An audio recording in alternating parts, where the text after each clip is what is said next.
Welcome to HD Nation, your guide to the best in HD content and the best in home theater gear, no matter what your budget is.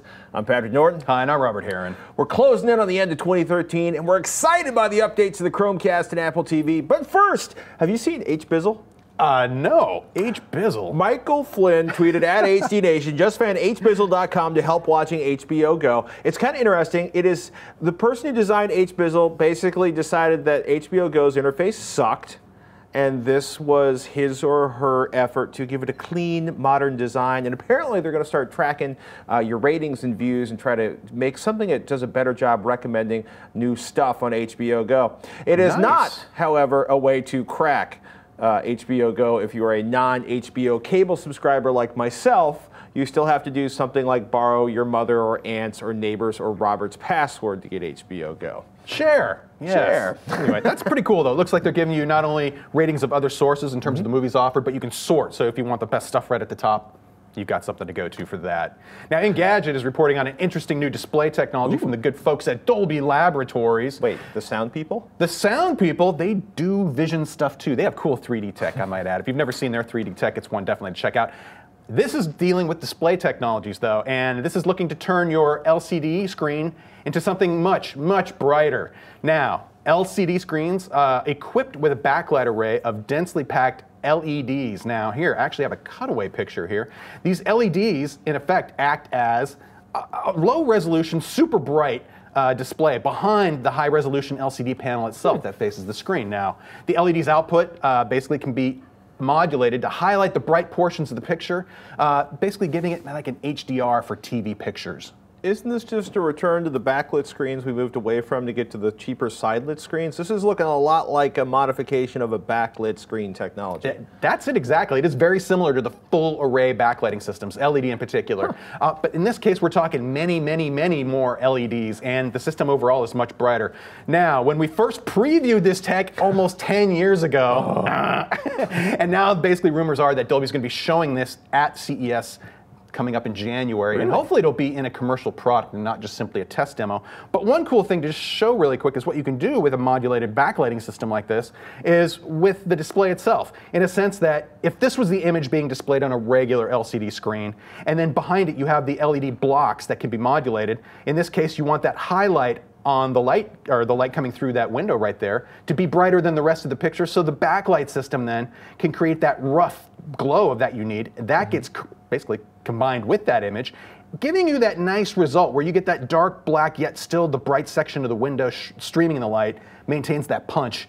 Compare that to something, well, this is just a demo page, but considering what it would look like on a regular LCD screen, you're able to then further detail that brightness. And they're talking light output on the order of 10 times what you'd get out of even the brightest LCDs today. So we're talking serious brightness. And really what I see here, though, is something that would be good for brightly lit rooms. And it's probably going to be expensive. Oh, without a doubt. A lot of LEDs, complicated controls. But yeah, this could be the future of bright room television viewing. We always talk about black level, or at least I do, in terms of picture performance on an LCD screen. Black level is really important in a dimly lit room, but if you're dealing with a lot of light or a well-lit environment, it becomes more about the picture being as bright as possible, and having something like this, where it can pump out 10 times the light of your typical LCD panel. That can actually produce better looking image quality in probably more rooms than having, the perfect dark room to put your TV in to have, the perfect black level. This, I think this speaks to more people, and it's like, I could care less. Let's just crank up the lights. Let's have that TV blowing out so much light that those highlights will be shiny. And the black level, even if it's not perfectly dark, it'll still look damn good because, hey, you've got extra room lighting to deal with. 2014 CES, we will be there in force. You have the new Chromecast right here. Okay, it's actually not a new Chromecast. It's the same old Chromecast. It's selling for $35. Probably the least expensive set-top box device out there that isn't a set-top box that plugs into your back or HDTV, but a pretty major software update. Totally. Jennifer Wasson, Chromecast Biz Dev Manager and Santa's head of holiday cheer, posted an update on the company's blog page announcing 10 popular applications that have added Chromecast streaming love, including Revision 3's very own app. Beyond Pod, Vivo, Red Bull TV, Songs of Post TV, and Viki, and best of all, cast your personal media. Finally, cast your personal media collection using Plex, Avia, or Real Player Cloud apps. And this is actually Well, the revision 3, this is really kind of meta, dude. This is our app running on my phone, and all I did was hit the Chromecast button in the corner, and boom, right to the device itself. There is no remote control specifically for the Chromecast. You're going to be using either your mobile device, your computer's web browser, usually Chrome, or maybe your tablet running the Chromecast app to get it set up and configured. And then the apps itself, basically, you either have that support built in to the app or not. Now, I have my Chromecast plugged right into my AV receiver, and I'm already using the updated apps over some of the apps that are built into my receiver. Namely, the Pandora app in particular. The one on Chromecast looks so much better than the one built into my AVR that I've just abandoned the one built in. Now, app developers, this is my personal appeal. Stop with static images. Please get creative. You have to keep, especially on my beautiful plasma screen, you have to keep those pixels moving around. Now, Pandora, I want to say, gets this right with a really cool screensaver mode when your song or your content's actually playing. And stop YouTube playback eventually goes back to the Chromecast screen, which does its own screensaver mode as well. Now, I was trying like Beyond Pod in particular. That leaves up a fairly static image on the screen that just kind of drove me nuts in the sense that it could cause burn-in on the screen if it's just sitting there with a fairly static image, and that's just not something to do. So now that Chromecast is being updated with all these cool apps, and I see more developers taking advantage of those hooks, just be aware when you're coding these apps up to please be kind to the screen itself and protect my investment. otherwise, I'm not going to use your app, and that's pretty cool. But quality, it's a 1080p dongle or 1080 whatever. I was going to push Pandora to the Chromecast. You can hit the button. No, you're playing Christmas music, man. I can't do that. I have a Christmas channel. I have a comedy channel too. And not to be undone. Exactly. Not even going there, dude. Apple's released an update for the Apple TV.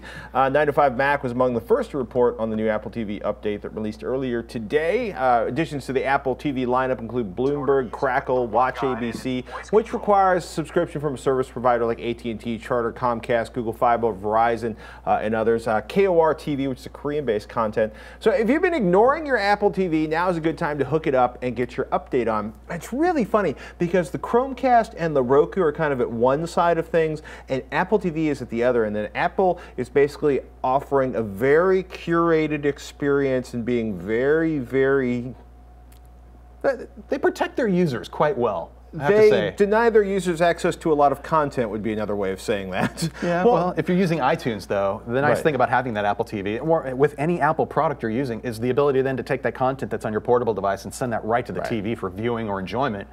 That's really the primary use for that. And then having these additional sources of video, if you're into Bloomberg anyway, you get 24/7 access to that, in addition, I guess, to video on demand capabilities there. But more is better. Yeah, I mean, I gotta say, what are you missing from it? I love the Roku 3. The Roku 3 allows me access to Netflix, Amazon Prime, Google Play, not iTunes. The Apple TV box allows us access to Netflix, no Amazon Prime, no Google Play, but it'll play all of the content we own that we purchase off of iTunes. And for me, that's the really big difference between the two, is Apple TV is really all about content you purchased off of iTunes, and the Roku and the Chromecast are pretty much about getting anything you want to run on them, you know. And the Roku 3 has that awesome remote audio jack in the that is a sweet design feature. So I see it. It's more about choice, and for the services you're using, you need something besides Apple TV to complete the menu, so to speak. Yeah, well, it's funny. You know, if I'm kind of expecting at some point the floodgates to open in Apple to allow just about any application on the Apple TV, but at this point they are very cautious about what they let on board. I get a similar vibe though with Chromecast in the sense that I have a feeling they're letting certain developers have full hooks in order to offer their services streaming through the Chromecast device, but clearly it's not everyone. And I don't see Amazon on there yet either, and that's something I would like to see added sooner than later. And hopefully it will just become a standard API on anyone's plate, either Apple or Google, to say, hey, here's our code, please add it to your apps, here are our guidelines for how you should implement it, and go from there. And that's something that will make all of these products better in the future, but it's good to see these updates, especially in time for the holidays, because a $35 dongle that doesn't do anything you need it to do or want to do is almost useless. So having like now a dozen things that you can stream through it is a good step forward, including the personal media streaming with programs like Plex and others.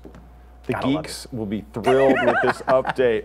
At the Paul Wiley tweets out, at Robert Heron, at Patrick Norton, at HT Nation. What are your thoughts on the RocketFish wireless surround amplifier? Yeah, I have to say this product's been around for years. Mixed reviews overall. People basically found it very easy to use and to set up. It's pretty simple that way. Plug it in and go.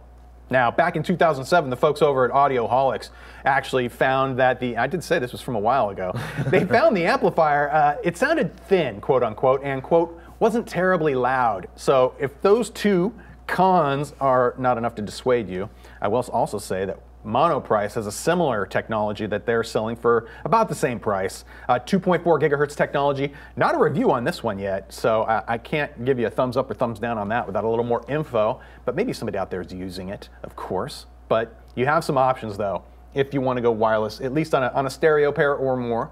Yeah. The other thing too, this could be used as a basis for, say, in-house audio distribution on a really kind of crude level in a sense. You could stream audio around with one of these devices to another device, but this is a pretty brute force kind of device, right? Stick to powering speakers. At least, like, CNET's review goes back to 2008. You still have wires from the little receiver box to your rear speakers.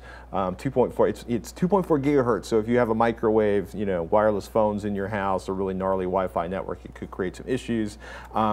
There's no remote control options in the original version of it. So unless they've updated a whole bunch of this stuff, which I don't think they have, your mileage is going to vary. You can buy it at Best Buy, try it out. It'll either work for you or it won't. And that's probably the simplest thing to do. I thought Audio Engine had something similar, and then I realized Audio Engine D2, which is a 24-bit DAC that streams wirelessly. One, it's only going to work wirelessly, I want to say, like from USB or optical output, which is not really going to work for one set of surround sound channels. And two, it is $500. Nice badass piece of engineering from Audio Engine. It sure looks stylish. USA.com. They make some shiny stuff. And that conversion, though, going from analog to digital and back, the better that is done, the better it's going to sound overall, regardless of what kind of transmission system it's using. But seeing something besides 2.4 gigahertz might be nice, too, eventually, if this product, if somebody ever designs a new one anyway. But there you go. If they have and we don't know about it, we're going to be really embarrassed. That's it for this episode of HD Nation. Please subscribe at youtube.com/HDNation or revision3.com/HDNation. You know that's right. And please email us your comments, your questions, or your suggestions, or post them right down below. And until next time, thank you so much for watching.